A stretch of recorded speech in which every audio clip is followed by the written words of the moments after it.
Trabalhar para viver ou viver para trabalhar? Com o passar dos anos, a sensação é de que precisamos trabalhar cada vez mais para nos sustentar e conseguir levar a vida. E ainda tem muita gente que não tem nem essa opção de escolher, precisa trabalhar com o que tem para sobreviver. E tem gente que ainda pode buscar trabalhar com o que gosta a partir do privilégio que tem nessa sociedade maluca. E como diria o pensador moderno Seu Madruga, nenhum trabalho é ruim. O ruim é ter que trabalhar. Esse é o último dos podcasts, aquele que veio para fechar as portas da era de ouro dos podcasts, tão saturados atualmente, tal podcast que seguirá vivo enquanto for possível ter inspiração e transpiração, e aqui vamos trazer algo inédito, nunca visto, que são conversas sobre temas de tudo que nos rodeia, mas brincadeiras à parte, buscando ouvir quem tem algo a nos acrescentar e contar umas histórias.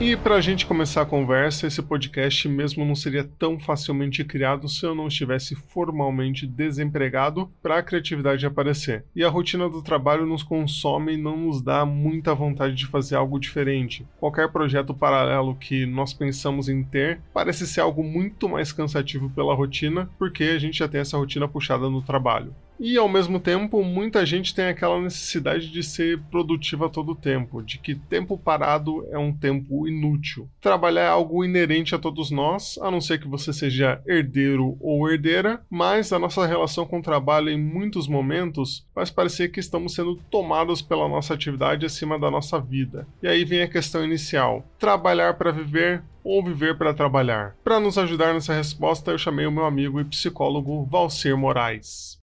Eu gosto sempre de lembrar que nós estamos todos imersos num sistema de produção e consumo que é bastante cruel. Esse sistema de acúmulo do capital cria muitas desigualdades, muitas diferenças sociais, e isso é a fonte das maiores mazelas que nós temos em todos os contextos. E isso leva as pessoas, já desde sua concepção, desde da forma como somos criados, educados em nossa casa, a pensar o trabalho como sendo uma parte do nosso existir. Então nós já não nos reconhecemos como pessoas se não trabalhamos. Prova disso são as grandes crises de quando estamos desempregados ou estamos à procura de uma recolocação no mercado de trabalho, o quanto isso afeta a nossa saúde mental, o quanto ficamos instáveis, porque não nos reconhecemos como pessoas, como humanos, se não estamos produzindo, se não estamos entregando. E é incrível mesmo como a gente se sente muito menos valorizado quando não está empregado ou com uma atividade que nos sustente. Mas siga, por favor, Valcir. A maioria de nós temos vivido para trabalhar. Estamos colocando ao nosso existir essa condição de conexão com o trabalho. Existimos enquanto trabalhamos e só existimos enquanto trabalhamos. Isso é muito cruel e triste de se pensar, porém, parece-me que é isso o panorama que vivemos hoje. E seguindo a fala do Valcir, a gente não consegue tirar o trabalho das nossas vidas, mas ao mesmo tempo ele precisa ser um leão domado para não nos dominar a vida. Trazendo um exemplo pessoal, para mim era difícil conciliar datas e horários para compromissos pessoais, porque tinha que conciliar minha agenda cheia e a agenda da pessoa ou pessoas que fossem se encontrar. Então virava um quebra-cabeça de horários para se resolver. E quem eu chamei aqui também para falar sobre essa relação com o trabalho é a minha amiga Marina Matos, que vai contar pra gente como ela tenta equilibrar essa balança.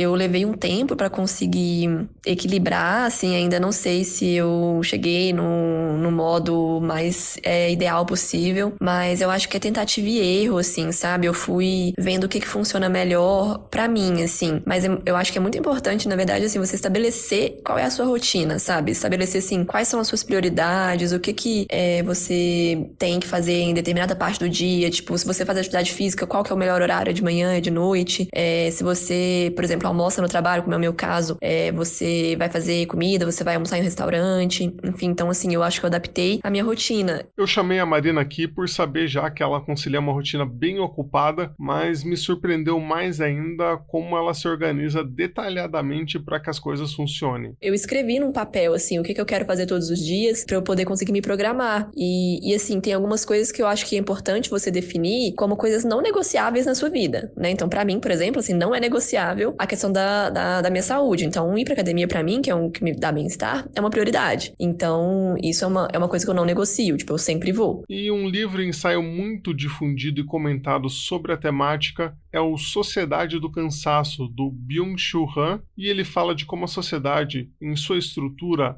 acaba afetando a saúde mental e emocional das pessoas. E para explicar melhor, eu pedi para o Valcir nos contar. Veja, esse livro faz uma denúncia, né, de que vivemos uma época de performances em que essa positividade, esse romanceamento das relações de trabalho ou das relações de produção tem se tornado tóxicas e a ponto de serem patológicas, né?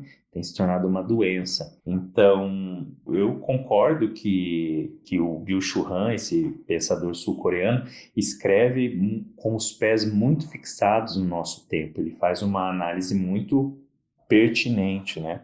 De dizer que nós estamos nos esquecendo de ser pessoas em prol de produtividade, em prol de imagens, em prol de vender uma performance e que nem sempre somos pagos o suficiente por ela. Então, anunciamos nossas empresas, anunciamos as empresas que nos contratam, idolatramos, colocamos em pedestais os donos dos meios de produção como sendo grandes referenciais de humanidade, quando na verdade sabemos que eles poderiam fazer muito se tivessem dentro de si consciência de alteridade, de altruísmo, de equidade, etc, etc, etc. No final, para o Valcir e para quem estuda o assunto, a sociedade tem ficado doente com o modo que a gente se relaciona com o trabalho e a produtividade. E saindo do trabalho, o tema do podcast é sobreviver também. Então eu perguntei para a Marina o que e como ela consegue fazer hobbies e ter momentos de desligar do trabalho na rotina dela.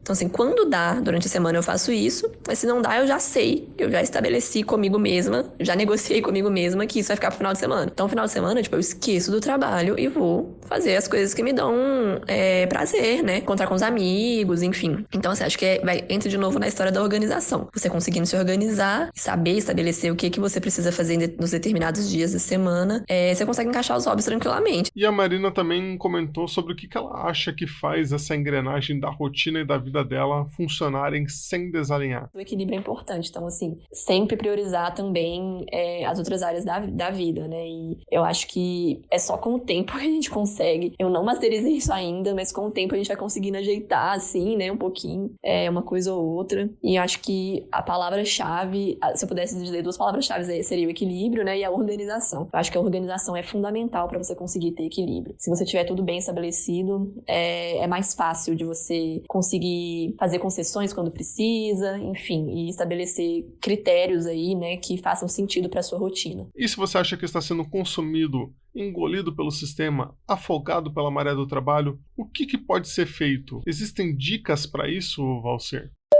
Eu, primeiro de tudo, não acredito muito em dicas, porque quando a gente faz isso, nós estamos falando muito do nosso lugar, de onde nós interpretamos, de onde nós analisamos a realidade, do nosso ponto de vista. E isso é perigoso, porque o meu ponto de vista é sempre visto desde aqui, né? E alcançar o outro que está em outro lugar, que está fora dos meus sapatos, pode ser arriscado. Então não é uma tentativa de dar uma dica, nem aconselhar e nem tentar convencer ninguém de nada. Mas é muito importante lembrarmos quem somos.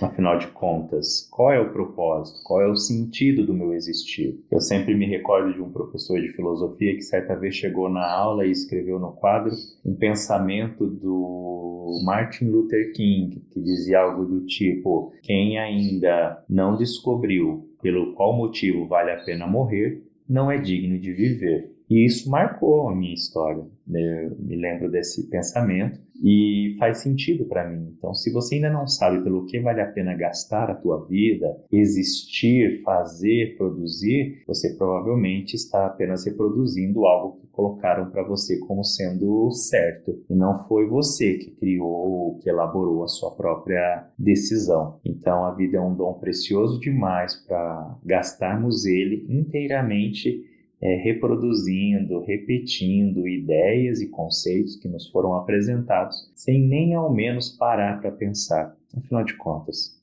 pelo que estou acordando todos os dias nesse horário? Pelo que estou indo dormir todos os dias nesse horário?